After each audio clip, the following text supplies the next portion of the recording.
In Juba, South Sudan, and President Salva Kiir says government forces are now in full control of Juba and announces a nighttime curfew for civilians. He blames the attempted coup on soldiers loyal to sacked Vice President Dr. Riek Machar Teny and says several people are now wounded and are seeking refuge at the UN mission. An attack at the SPLA General Headquarters near Juba University.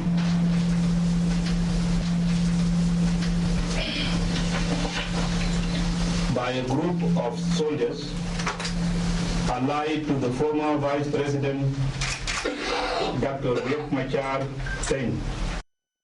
My name is Bright Nana Amfo, and this is our big story for today. The alleged attempted coup is a manifestation of months of political unrest, which escalated in July when President Salva Kiir dismissed his deputy, Dr. Riek Machar Teny. Mr. Machar and other senior politicians accused the president of intolerance and dictatorship. In recent weeks, Mr. Kiir has warned of attempts to instigate political instability amid bouts of ethnic violence. Differences between Dr.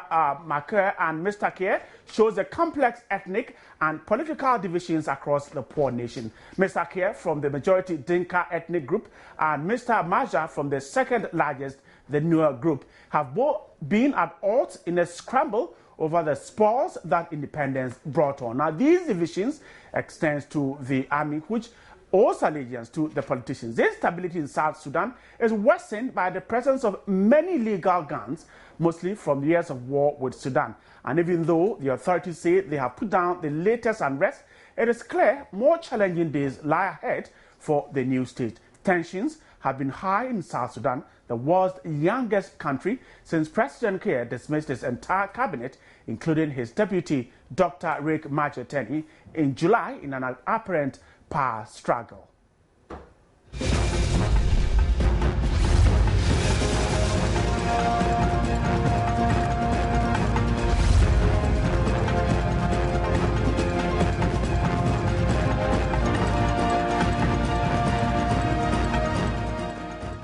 Thanks so much for staying there for today's big story. Let's go straight to South Sudan, Juba, where Anne Haxman de Costa is a journalist there. Anne, thanks so much for your time.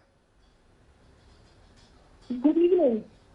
Now, first of all, has the sacked vice president responded to the allegations that soldiers loyal to him are involved in the failed coup plot? Excuse me, can you repeat it? I'm not hearing. The line is very bad. Right. As we're speaking, there is a shooting ongoing. Let me try once again. I'm asking if the sacked vice president has responded to the allegations. Sorry, the line is very unclear, but at the moment, as we speak, there is shooting ongoing. And people are all in their houses because there is a curfew at 6 o'clock. The president said it is a coup, but it can also be the start of a civil war. I have been in contact with all my colleagues who are in the city, and some of the people were sent out of their homes by the army today because that was an area having fighting. Other people were sent back to the compounds when they were looking outside. We have seen people fleeing. Apparently, people are fleeing to the UN, but people are also fleeing outside of Juba. In my area was fine. But then we shot from different areas of town, especially later in the night from the area of the hospital. Also, our street is heavily armed. There are a lot of soldiers who have heavily armed at the moment. We don't know about the casualties yet. The hospital is completely full of people who are wounded, and there are also dead people. So everybody is afraid at the moment what's going to happen now. Where is a sacked vice president? Sorry. I'm asking, where is Dr. Riek Machar Teny? We don't know the reason why they started fighting. The only thing what we heard is it started yesterday around 10 o'clock. And there were apparently two factions within the SPLA who were fighting. So that is the part of the ex-vice president, Riek Machar, and people loyal to the president, Salva Kiir. Now, there is a lot of rumors going on. The president said it was a coup, and Riek Machar, the ex-vice president, is arrested. But other people are saying no, he took refuge in the UN compound. We don't know. Let me find out once again. Did you say that some arrests have been made?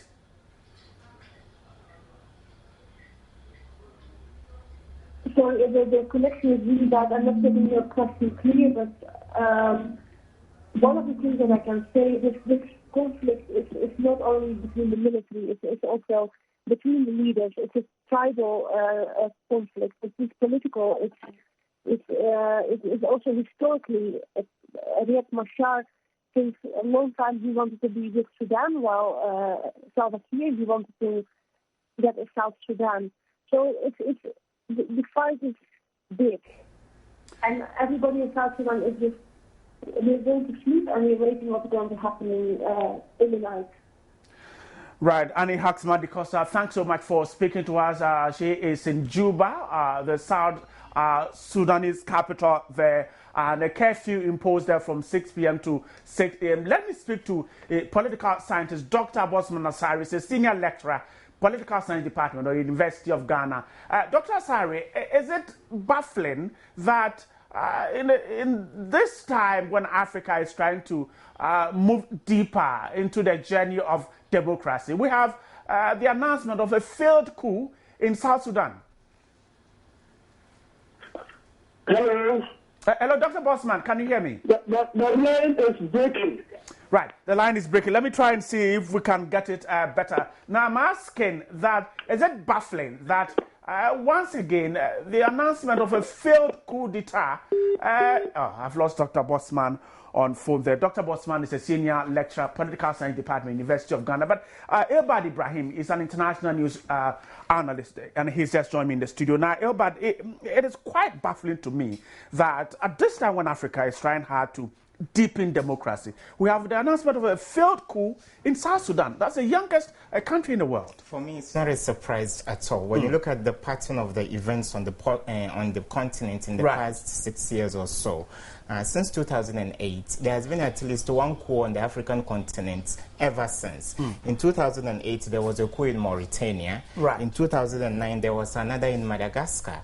In 2010, there was a coup in Niger. And there was the violent toppling of Gaddafi in 2011. There were two coups in 2012 in Guinea-Bissau and then in Mali. And so you are not baffled at all? I'm not at all surprised. All right, hold it there. I'll come back for us to talk about what worries you. Let me again try and pick Dr. Barima Asare, senior lecturer, Political Science Department, University of Ghana, there on the line. Now, Dr. Asare, I was asking that, is it shocking, is it baffling that we have the announcement of a coup d'etat when Africa is trying hard to deepen democracy?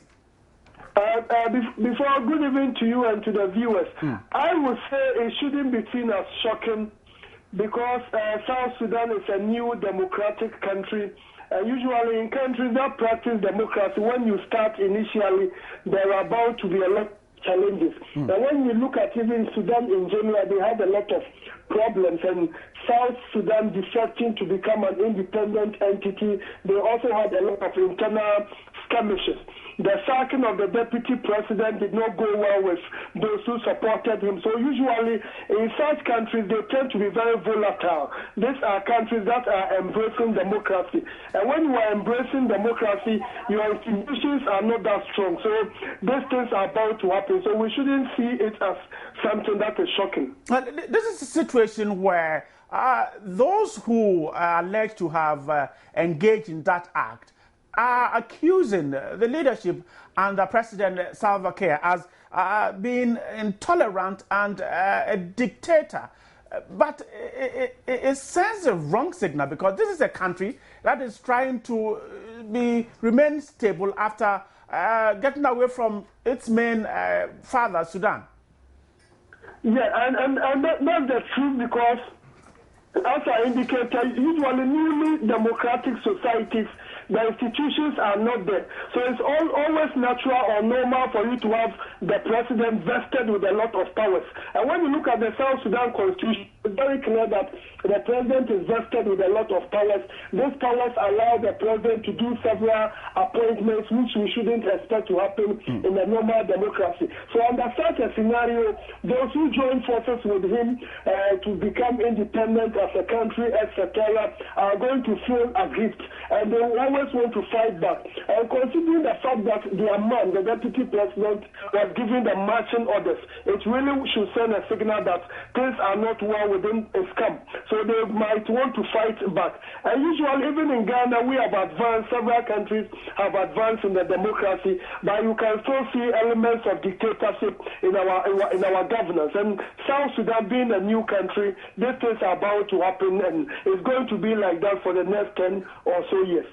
Thank you so much for speaking to me. Dr. barima.asare is a senior lecturer at the Department of Political Science, University of Ghana. They're talking to me about the situation in South Sudan. Let me come back to the studio now. Ibrahim, you also think same that it is not we should not be baffled, but you said your worry is what? I have a certain worry, Bright, but in the meantime, we shouldn't put the head of the sacked deputy president on the chopping block. We don't have the full complements of what really happened yesterday, and therefore we can't ascertain the veracity of what the current president is telling us until this guy rests his head. Right. Because we haven't heard his version of the story.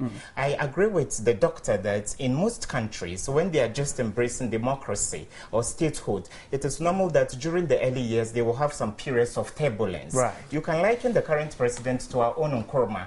Nkrumah had to rule with an iron fist at a point in time to put things right. So the accusation of dictatorship and authoritarianism, it will come in. That's what you're saying. But my worry is, when you look at the mosaic of the coups that have taken place since 2008, as I have indicated, the Westerners used to either support or stand against a coup during the Cold War, whether you drifted to the east or to the west. We saw what happened, and declassified documents indicate that there was a hidden hand of the CIA in the toppling of our own former president Nkrumah. But since 2008, what happens is, Bright, if you are not happy with a particular government, you go topple the government. And in the meantime, through the opposition in there. Through the opposition, you can do it through the barrel of the gun, or it could be bloodless. But in the meantime, certain Western countries find themselves in bed with such people, and they allow such despots to be part of the transition period.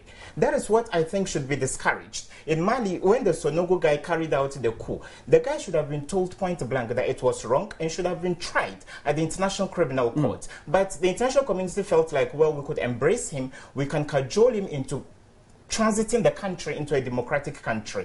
Earlier this year in March, the Central African Republic, we also saw that as well. So these people are reading the signs, and they can see the writings on the wall. That is why they take certain moves. So it means that when there's a need to push for something and they're not getting it, then they embark on this kind of adventures, so that then the international community will come in and say that let's bring them on board and talk to them. Is that what you're saying? Contemporary coups are internally orchestrated, but they are not funded externally. They will leave you to your fate. Some people go and they don't succeed, just like the reports we are getting from Juba right now. Had they succeeded, we would have seen the international community, whether in the case of Russia or China or the United States or France or Great Britain, either being on their side or being against them. So that is the current pattern, and it should be discouraged, because the only way you can ascend the throne of any country is through the ballot box and not through the barrel of the gun. And therefore, I think it's worrying, and therefore the earlier we tackled it, the better for us. The motivation for such a coup, South Sudan is an interesting country. When the Arab army was marching from the Middle East, they captured the Horn of Africa and then captured North Africa. The people they first came into contact with were the Sudan, and Sudan is an Arabic word which means black people. We are south of the Sahara, but our color is lighter than the Sudanese people, and therefore the Arabs have dominated the people for so long. They are the indigenous people, the sons of the land of Sudan. And therefore, it was a good news for us in 2011 when they were given the opportunity to rule themselves. And they took away a chunk of the oil reserves of the country. The UN made it clear to the Arabs, the people in Khartoum, that the people should take 3/4 of the oil reserves, and they were given that. So it comes as a surprise that some internal wrangling has led will to come such, about as a result of the fight for resources. Yeah. Now let's look at the president now. Salva Kiir comes from an ethnic group different from that of the vice president. Now he's accusing the vice president of being involved in this particular failed coup attempt. Do you think that these ethnic groups from the beginning were not together, but have now have to come together to form a country? Could it be the reason why we're beginning to see this? In terms of statehood, everybody wants to exude gallantry and unity in the face of challenges. So it is normal that people of diverse race and tribes may want to coalesce and come together to fight a certain cause. And the cause they were fighting for, the black people of Sudan, the cause they were fighting for was for independence. And therefore, independence was what they had in 2011. But what has happened in the past 24 hours, we are told, has got some ethnic undertones. Right. So if the majority people are there and perhaps they are not treating the minority well, if they would want to choose the barrel of the gun to turn the table against them, then that is exactly how they do it. But there's another point we are losing sight of. This country, Sudan, does not have a vibrant media. It is, I believe that it is quite impossible to carry out a coup in a country like Ghana where there are so many media houses. So for such countries, when you capture the state media, then you're able to get a firm grip of what is happening in the country. Right. But today, there are myriad media houses in this country. And therefore, another way we can stop the tide of coups on the continent is to engender freedom of speech so that there will be a proliferation of media houses, there will be more education, there will be more political awareness for people to understand that ethnicity should not play any part in the governance of a country. A progressive national development for the people is all that matters. You talk about the fact that groups came together, especially with South Sudan. They came together to fight a cause in order to have a democratic country. Now, looking at the various ethnic groups, politically, ethnically, can South Sudan ever be united? It can be united. With what is happening now? You know, a coup, I think the English people have a very rich political history, but the French have a more intriguing one. That is why a coup is defined as any violent toppling of a sovereign government. And therefore, these people came through, became the rulers of the country, not through the barrel of the gun, but through an agreement that was superintended by the United Nations. So in terms of legitimacy, you could tell that they don't have 100% legitimacy because it was through a referendum, then something that was decided by the United Nations. So if this has happened, the international community can put a foot in the current fight so that we can form a buffer between these two tribes, which we've been able to identify. Then we carry out elections. The one who wins the majority leads the country. I'll come back to you, but let's listen to the president of South Sudan, Mr. Salva Kiir, as he announced the failed coup plot. An attack at the SPLA General Headquarters near Juba University.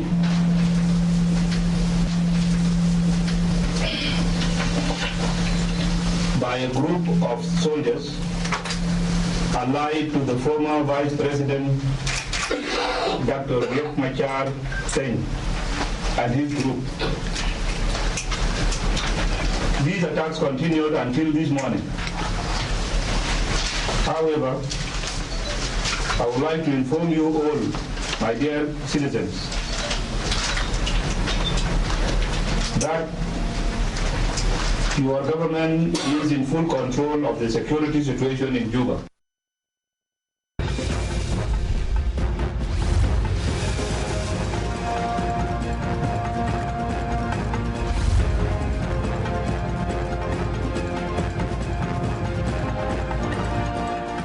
Salva Kiir is the president of South Sudan. Let's come back to the studio. Now, he right away is blaming the sacked vice president, Dr.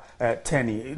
Now, do you see Dr. Tenney's involvement here? You have painted a picture of the transition to democracy and the fact that these ethnic groups perhaps might be fighting over the resources after independence? Bright, I've stated emphatically that we don't have the full complements of the things that took place in the past 24 hours. Right. The country is a tight-knit country. It is close to the international community. And therefore, we need to wait. In the next 72 hours or so, we'll get the veracity, what really happened on the ground in Juba.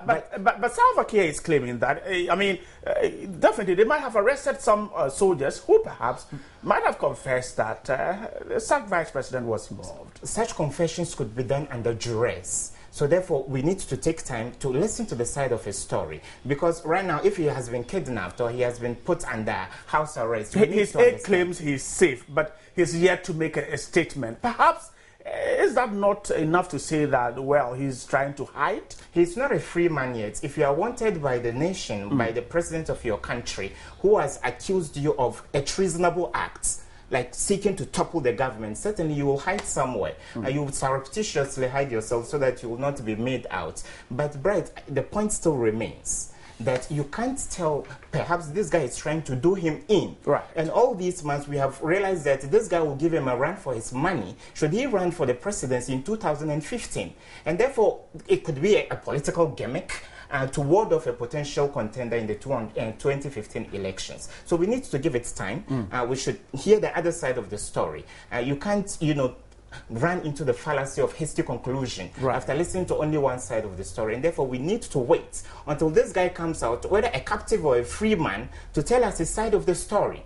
The UN mission in Juba is asking calm and restraint. You think that the UN has what it takes to take over what is happening in South Sudan and deal with it and ensure peace? The responsibility of a world body like the United Nations is to ensure political peace, economic development for the whole world. In several instances, they have failed. Unfortunately, because the UN is not, it's not an impeccable organization. It has got its shortcomings. But as much as possible, it does well to prevent massacres similar to the ones we saw in Rwanda in 1994. That is why the French have expeditiously gotten militarily involved in what is happening in CAR. So such emphatic statements coming from the quarters of the United Nations are quite assuring that should the situation spiral out of control, there is a contingency agreement to stop any massacre taking place in the country. And I want us to quickly drift to the African Union. It should be expressing some worry by now.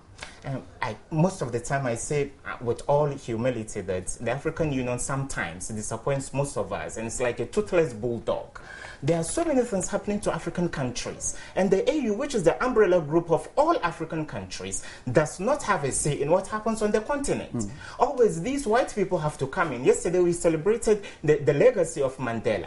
The time has come for Africans to determine their own fate. Self-determination is the way to go, and therefore, if we don't have the resources, we should be able... Look, a continent like ours that is rich in resources should not be traveling to the white man cap in hand, asking for funds, because you can't bite the hand that feeds you. And therefore, these people have been funding us. They give us, they bail out our economies. We come out with budgets that are deficits, and these people help us all the time. And therefore, whenever anything happens, they come here and put our act together for us here on the continent. And therefore, the Africans, our leaders in particular, and should take the bull by the horn. They should be men of themselves. And therefore, when anything happens in this country, on the continent, they'll be able to do the right thing. And I think when it comes to taking military actions, because the African military, quite unfortunately, does not have the acumen to fight insurgencies, mutinies, and rebellions on the continent, we always have to rely upon the white people. Not until you are able to provide security to your people.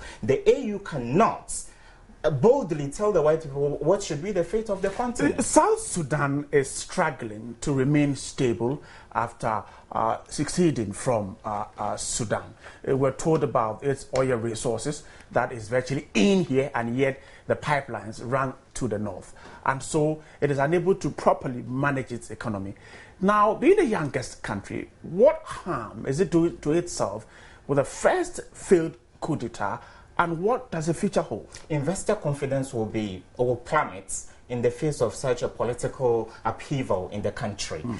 Oil in itself is useless, fluid if it is not put into good use. And therefore, as a fledgling country that is only 3 years old, certainly they don't have the equipment and the necessary wherewithal to be able to put the oil into good use. So the only way they can engender investor confidence is having a safe and serene political environment in the country. So by carrying out such an act, you're only scaring away investors. The white people who have got the machinery and equipment to extract your oil and refine it so that you get profits to put into your own national kitty will be running away. And therefore, it's a bad precedent. It's not a good example for the African continent, and it's not a good example for countries like Taiwan and the state of Palestine that are seeking statehood. You should set a good example.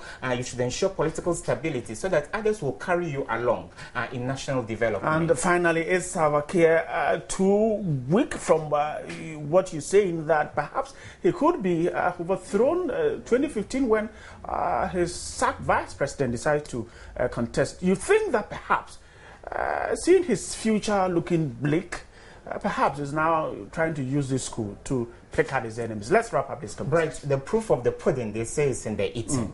And coming events cast their shadows. Perhaps you could be right, you could have seen the scrolling on the wall, that perhaps if he should run in a fair election in 2015, he's going to be defeated. And therefore, the only way you can secure your seats, even in a democratic country like Ghana, is by doing the bidding of the electorate who put you where you are. Right. And therefore, if he has, if he envisages defeat, and in 2015, the only way you could have done it, 2014, 2015, in 2 years, you can do a lot for your people. And therefore, if this turns out to be a hoax, then the international community will lose confidence in Salva Kiir. But it happens that if it so happens that his former deputy really wanted to do him in, then he will rake in a lot of political support. The white people will try to stabilize the country by pumping in a lot of money. And in 2015, we shall have this guy come back as president. Ibrahim, thanks so much for speaking to me. You're welcome, Brian. Everybody, Ibrahim is an international news analyst there talking to me about South Sudan, Juba. There's a curfew there, 6 to 6. We'll get you more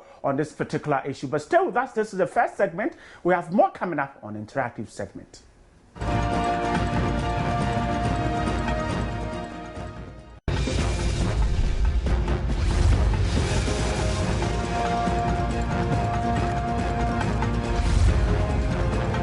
So thanks so much for staying there on today's big story. Time now to go interactive, and Marian has just joined me. Good evening, Marian. And the president is into some appraisal. Yes, he is. When he was swearing in the ministers, I think the promise was that he was going to appraise them, and that your performance would determine whether you're going to stay or you're not. So it is time to appraise them. So we're going to see whether he will follow through with what he said he was going to do. If you're not performing well, are you going to be moved on to somewhere else that he thinks that you can do better at, or would you be, as it were, like a regular company, would you be fired? Does it give hints of a possible reshuffle as soon as we hit 2014?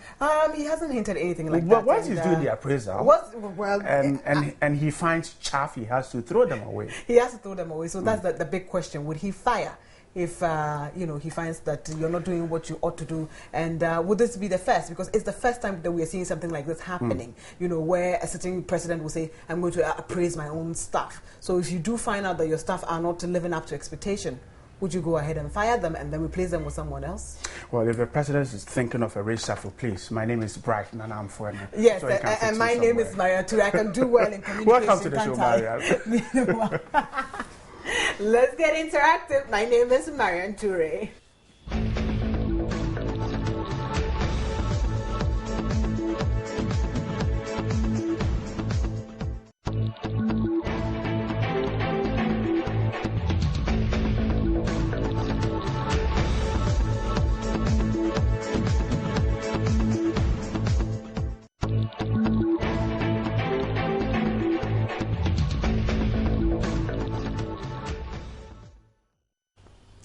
Welcome back. If you're just joining us, this is JN Interactive within today's big story. I'd like to announce all the social media tools that you need to get in touch with the show before we continue with the show. Facebook.com/JoinUsOnTV. You will find us there. Like our page, comment on every post we put there, and we would amplify it and share it with the rest of the world. Twitter.com/JoinUsOnTV, and our handle is @JoinUsOnTV. Use the hashtag JNInteractiveGH, so we'll be able to sort all your comments out and take them all at once. If you're sending us an email, please send it to joinusim@multitvworld.com. The WhatsApp number is 0260-518-801. I am on Twitter too, and you will find me at MN Toure.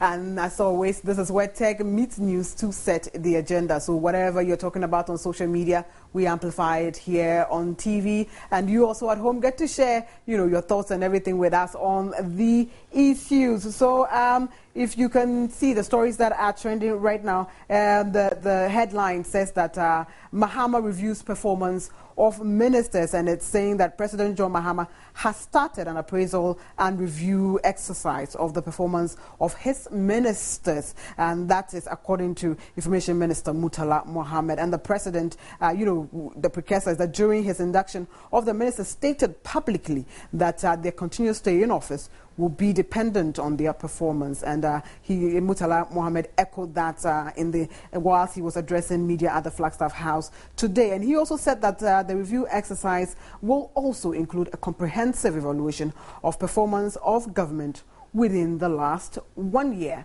We will take our first video blog. That is the daily briefing that happened at the Flagstaff House today. So let's take a listen to Minister Murtala Mohammed.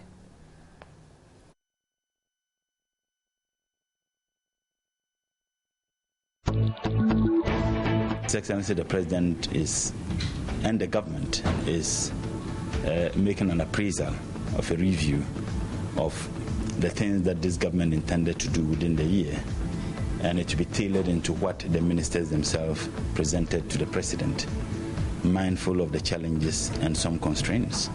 These ministers have actually submitted reports as to what they have been able to achieve within the year. The presidency, through the policy tax group and also advisors, will go through the reports, appraise the performance of these ministers based on what they themselves presented. We will take them sector by sector as to the presentations that were made and the achievement of each of the ministries and agencies from So that is what Murtala Mohammed is saying there. But, seeing as this is the first time that this is ever happening in this country, we're asking what you would suggest, to be the yardstick for measuring their performances. We don't know what indicators they are yet. And in Murtala's speech, he was actually saying that whatever presentation they made is what they're going to use, to judge them. So what performance indicators should we even use to, appraise them? You have been speaking to us. We'll take our first video blog. The government now is bad, like the economy is not really moving on well and all that. So I think if the government really wants to do something about this country, then he should really sit down and analyze everything. Like there's lots of inflation around, and I can say that the education background too is kind of poor. Yeah, and then because I'm a fresher, like in university, and then accommodation, and then when we were being admitted in university, people with good grades didn't get a school. You understand? But compared to recent, previous government, people with even at least grade 13 were getting schools. But like recently this year, people with grade 10 were not even granted opportunity to be in school, which is very, very bad. It's a disadvantage. So I would say that the government should really sit down and then analyze the economy, because I don't really know where Ghana is going now. Most ministers are corrupted. Yes. So they should sit back and then check their attitude, like their corruption. Yeah. So I don't really know much about these ministers and all that, but like I should think that's something should be done about it. President knows the kind of people he puts there. So for him to, measure their performance based on the work that they are doing, you can what I want a president to do is that, you look at the person, his performance, and the things that the person is putting out. If the thing will help the government or the country to grow, fine, you can leave the person. But if the president sees that, no, the person, the way the minister is doing work and the corruption level is very high, he can quit the person from the office. That is the only option the government can go about it. As our ministers, we should look out for their performances. As in, it shouldn't be always attending big funerals and all that. Nowadays, they use the flashy cars and all that in towns. I think hard work is important, commitment is important, but more importantly, result-oriented. If the person is hardworking and committed but not result-oriented, we won't achieve anything, because our country is faced with numerous challenges and we need people who bring solutions to our country, not only to work but to bring results that could solve our problems in this country. The government have to at least put in more supervisors, okay, in order for them to see the day-to-day activities of the ministers, so that any of the minister who thinks he's trying to maybe dispersal any of the funds, then I think that person will be caught or something.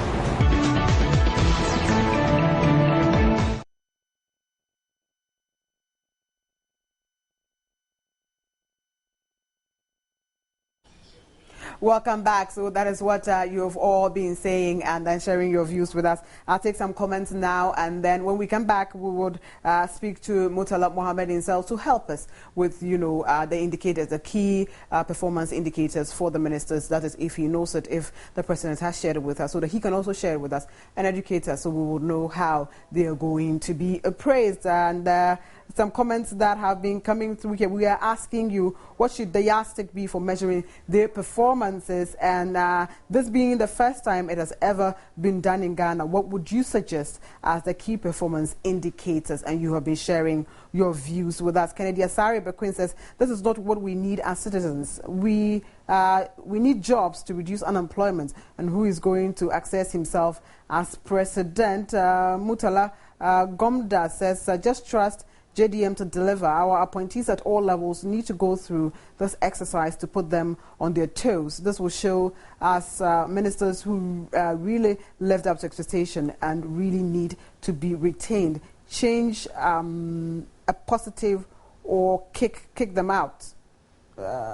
Ghana needs to work, and we will all have to come on board to help the president. It does not matter whether you are in power or in a position. In an opportunity, if an opportunity is given to you to serve, it does not mean you're the most intelligent person, or if not giving an opportunity, it does not also show you're not capable. All of us can't drive. Some have to be passengers and can also contribute their quota to reaching our destination successfully. I commend His Excellency for his bold initiative, and I hope to see more of such adventures from him. I also urge him not to hesitate to show those who did not live up their word the back door to serve as a deterrent to other appointees. Mariam, by the way, you're looking sparkling as always.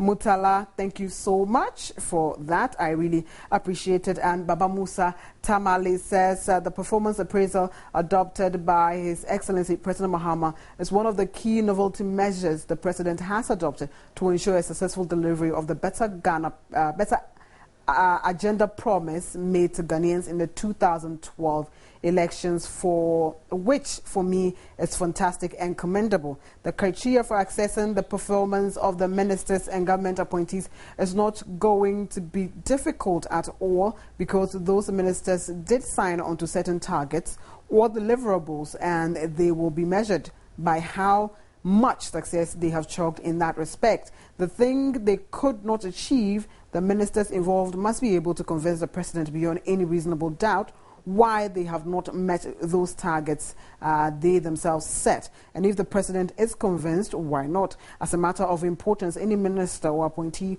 who does not perform up to the expectation of the president must be shown the exit, so that moving into 2014, that they will become better for all Ghanaians. Herbert Champon says this activity is time-consuming. And Majida Wudu, Gushegu, Marian, all these are just a wahala, because performing government wouldn't have time for all these, like father, like son. So we are moving on to take our next video blog. And in the next one, we are asking how you would score the government machinery thus far. It's been, some time now since, President Mahama came into power. For this period of time, how would you rate him and the entire team? Let's take our next video blog. Actually, I had high hopes for Mahama's administration because of the young nature of him being president and all that. But personally, I think they performed averagely, not up to the standard I wish they could have done. His administration as at now is very weak. To be honest, it's very, very weak. In terms of percentage, I'll give him 55% because we are not seeing any improvement in the country.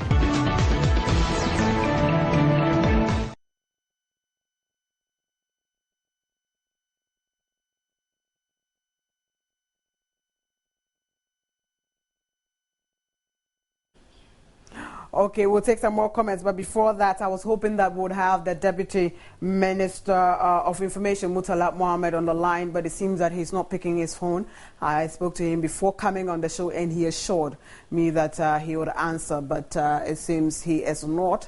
We will still try our utmost to get to him, and we wanted to ask him, to actually educate us on the key performance indicators for the ministers, and also, what would actually happen to non-performing ministers? Would they be sacked? Would they be reassigned? What is the president planning to do to those who are not performing? But he hasn't answered. But we will still try. And if we do get to him before the show ends, I'll definitely put all of these questions to him and hopefully solicit answers for you also. Let's take some more comments before we take our final video blog.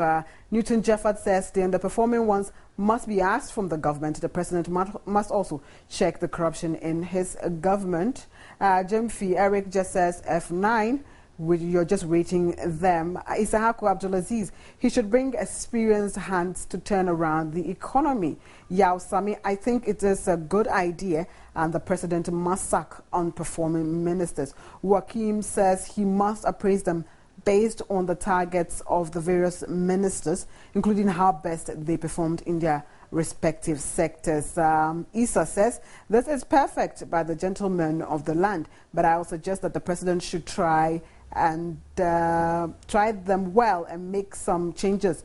But if he should not he shouldn't touch Seydou Dana. He's just the best minister so far in his government. Clark Evans Dickman says, Asamankese Road is in serious danger, and I haven't seen you people talking about our roads. That brings me to what we're hoping to do on GN Interactive, God willing, next year. We would like you, to pitch whatever is happening within your region also that you really want us to talk about, to amplify here on GN Interactive. After all, it's about you. You have the WhatsApp number. Send us images of what is happening where you are that you want us to share with the rest of the world. And so if you're not sharing it with me, I won't be able to do anything about it. I cannot be everywhere at any time, but we're doing our utmost to reach everybody. And so as interactive as we want to get, you get interactive with us, and we will go to, come to the grassroots and then deal with your problems as best as we can. So as you're saying here, Clark Evans, please send us your, WhatsApp images of the road. Send us details, and we'll be able to speak to those in charge so that they will be able, to do something about it. Apparently, Murtala is still not picking his phone. We'll take our final video blog, and hopefully we'll get to speak to him before we go. And we're asking in our final video blog, what should government be doing differently in the new year? Let's take our next video blog. Well, I think there should be a reshuffling concerning the performance of the various ministers. If their performance were not that good, they should reshuffle them to create better development in the regions so that Ghana will develop so well. So what I would love to see government doing the more is that he should make sure the law is being enforced, to scrutinize the system to decide that people may not raise the corruption level high in the society, in the country. If it goes like that, we, the students, and then the people who has nothing to do with suffers the more. So I think it's the best initiative government is taking to maintain law and order in terms of corruption level in Ghana? We have most untarred roads. We are begging the government because all the way from Nungua to this place, there's a lot of traffic. There should be better roads to make us feel comfortable. And also the facilities, we are begging. We are increasing in numbers, so we are begging to see more of things improving. I was a little disappointed in terms of the kind of ministerial appointments he made. I always tell friends that personally, I don't understand why somebody like Spilgabra should not be given a position whilst young guys are given positions. Spilgabra is one of the best men in Ghana who helped Turkey to stand on its international toes. So I believe people like Spilgabra and the rest have been given chance to help the nation, because we need people who give us results, not only work, but give us results. And we need experienced people like such people to give us results in this country. So we now have the Deputy Information Minister on the phone, Murtala Mohammed. Murtala, good evening and welcome. Good evening. And thank you so much for honoring your word. Thanks. Seeing that we have never done this before, what are the key performance indicators? Well, first and foremost, His Excellency the President won the elections of 2012 based on the promises he made to the good people of Ghana. Mm-hmm. The promises were captured in a document known as the NDC's Manifesto for 2012. Mm-hmm. So invariably, it reflected the vision of His Excellency the President. Mm-hmm. In 2013, government also presented to Parliament a financial document that is in the form of the budget. Mm. Now, each of the ministers indeed made presentation at the Flagstaff House. Seated, on those presentations were the President, the Vice President, and his advisors, including the policy unit at the Presidency. Now, this indeed presentations reflected what the ministries or the various ministers were intended to do to achieve within the year, tailoring the programs and projects, reflecting the vision of His Excellency the President. After those presentations, they were indeed, in fact, these were things they themselves said, I will be able to do this within the year. Mm-hmm. These are the things I'm going to do, mindful of the budget statement and mindful of the vision of His Excellency the President. Mm-hmm. At the end of the year, we are in December, the year has virtually ended. Each of the ministers indeed submitted reports to the Presidency on the presentations they made and the achievements so far. So those reports are going to be reviewed by the policy unit and His Excellency the President to ascertain whether indeed the targets that they each set for themselves, mindful of the vision of His Excellency the President, they have been able to achieve them. Okay. It is also significant for us to state that, yes, considering the challenges that all of us that we had in 2013, mindful of the Supreme Court case and others, yet the ministers did tremendously well. So what we did today was a prelude to what we will be presenting each day. Possibly tomorrow we'll be able to take one ministry and say that, look, these are the achievements of that ministry. These were the targets the minister himself set when he appeared before the President and made his presentation. These are the achievements the minister has been able to. These are the challenges he has. And I believe that in the reports that they submitted, they would have indicated the things they have achieved and things they have not been able to achieve. And there should be reasons why they haven't been able to achieve it. Okay. Please educate us. What form would the appraisal take? Well, the appraisal, like I said, is going to be based on the target the ministers themselves set, based on the presentation they made to His Excellency the President. I am actually asking about the format. Is it going to be that the President is going to sit the minister down one-on-one and say, okay, let's go through it, exactly? Yeah, my sister, like I said, they have submitted reports. The presentation they made to the President, there is a copy of each ministry and the presentations they made. Okay. And they are submitting reports, and the reports will detail all the targets they set, what they have been able to achieve. Now, the policy unit is looking at the presentations and the report of each of the ministries, tailoring it with the vision of His Excellency the President. So the appraisal is very simple. Okay. You have indicated in your presentation to the President that you are going to do ABCD. Within the year, these are the things you have been able to do. These are the things you haven't been able to do. Okay. And there should be reasons why you have not been able to do those things. Okay. It's not a straightjacket thing where you'd expect that all the targets set by any minister should be able to achieve them. In governance, even no country has ever been able to achieve all these targets. But we think that appreciable, number of the targets that we set should be achieved, considering the challenges that we encountered and the Supreme Court and other effects that the Supreme Court had. But we are still confident that they have been able to do tremendously well. Like I said, tomorrow, assuming we are presenting that of Ministry of Education, the Ministry of Education indicated, okay, as part of our programs, we are going to expand, the coverage of free school uniform. We are going to look at school feeding. Okay. We are going to look at textbooks. We are going to look at ABCD.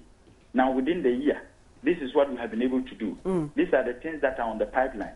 These are the things we have delivered. These are the things, unfortunately, we couldn't achieve due to reason A, B, C, D. Okay. And basically, that is what it's going to be. Okay. Before you go, we are considering all the challenges that have taken place within this year. What will happen to non-performing ministers? Would they be sacked? Would they be reassigned? I will not be in the position to hazard a guess what His Excellency the President will do. Okay. It is the President's prerogative to renew the appointment or to appoint anybody or take away anybody. I would not be in the position to do so. But what I say is that it's too early for someone to be thinking that, okay, the President would fire ministers who haven't been able to perform. I cannot determine the criteria. Okay. What I can only say is the presentations and the reports submitted and the, if you like, appraisal of the performance based on the target set, mindful of the vision of His Excellency the President, combining it with the budget statement that was presented to Parliament for the 2013 financial year. Murtala Mohammed, thank you so much for that clarification. And I'll take one more comment so Brighton joins us and then we can wrap up together. They say some ministers abuse their office whilst others don't really know what their duties are. The President should identify these problems and then, you don't say the rest. That is where I ended for today. Brighton's back so we can wrap up together. Yeah, there's only one thing we need to be talking about. Well, if the President is considering a reshuffle, I'm just mentioning. Yes, exactly. I'm ready to take I'll re-echo it to him. The appointment. And thanks so much for staying there with us. And we're back here more tomorrow, but we have more news at 8 p.m. with Israel Live. But Joy News Exclusive is coming up right after this. My name is Bright. And my name is Marian Toure. We shall see you, God willing, tomorrow.